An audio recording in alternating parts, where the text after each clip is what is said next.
कोई एक ऐसा इंसान आया था जो कि बिहार को बदलने की कोशिश कर रहा था, लेकिन बिहार की जनता क्या चाहती है वो बिहार को खुद पता नहीं है। प्रशांत किशोर, जो कि एक पॉलिटिकल स्टार कैंपेनर रह चुके हैं, ये नहीं रहते तो शायद आप 2014 में मोदी जी को भी नहीं देखते, और जहाँ जहाँ बीजेपी की सरकार है वहाँ पे आप बीजेपी को नहीं देखते। बिहार में जब भी इलेक्शन होते हैं तो आपके एरिया से जो भी कैंडिडेट चुनाव लड़ रहा होता है उसके बारे में हम कुछ नहीं जानते, ना उसकी पॉलिटिकल हिस्ट्री जानते हैं, ना उसका इतिहास जानते हैं कि उसने कितने क्राइम किए हुए हैं, कितने पुण्य किए हुए हैं। इस चीज़ को रखते हुए लोग किस पे वोट देते हैं? जातिवाद पे। और आज भी ये हाल है, और सिर्फ बूढ़ों बुजुर्ग का ये हाल नहीं है, यूथ का भी यही हाल है। अगर आपने नोटिस किया होगा कि उनका चुनाव चिन्ह, शायद आपको पता हो या पता ना हो, मुझे तो पता नहीं था, कुछ दिन पहले ही पता चला, वो कभी भी अपने चुनाव चिन्ह को पूरी तरह से हाईलाइट नहीं किए।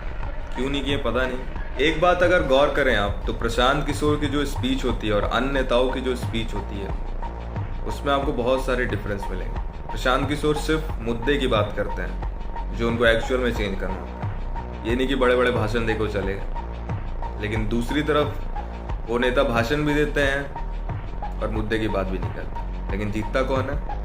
दूसरे। मतलब बिहार की जनता को जो उनका भविष्य दिखा सकता है, जो पलायन करने से रोक सकता है, वो इंसान उनको पसंद नहीं है। उनको वही पसंद है जो जातिवाद के नाम पे उनके बाल बच्चों का भविष्य खराब करे। ऐसे दो आदमी आए थे हमारे बिहार में, लालू प्रसाद यादव और रामविलास पासवान।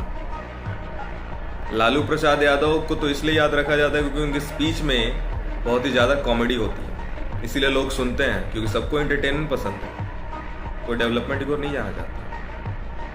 और पासवान जी जहाँ पे स्पीच देते थे प्रोडक्टिव, उनको सुना नहीं जाता था क्योंकि उनके बीच में कॉमेडी की कमी थी।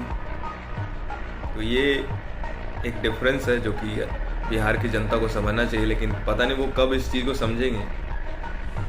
जाते जाते मैं आपको एक वीडियो दिखाते जा रहा हूँ। जो इंसान अपने रैली को अटेंड करने के लिए अपने आप को गंदा करके लोगों के बीच में वो मुद्दा रखता है और बताता है कि आपको क्या चाहिए, वो चाहे तो अपने कपड़े चेंज करके भी आ सकता था।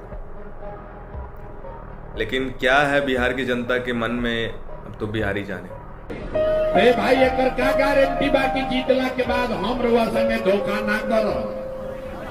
भाई भोटवा से पहले तो सब बढ़िया बतियावा था, वोट के बाद आपका गला काटता है।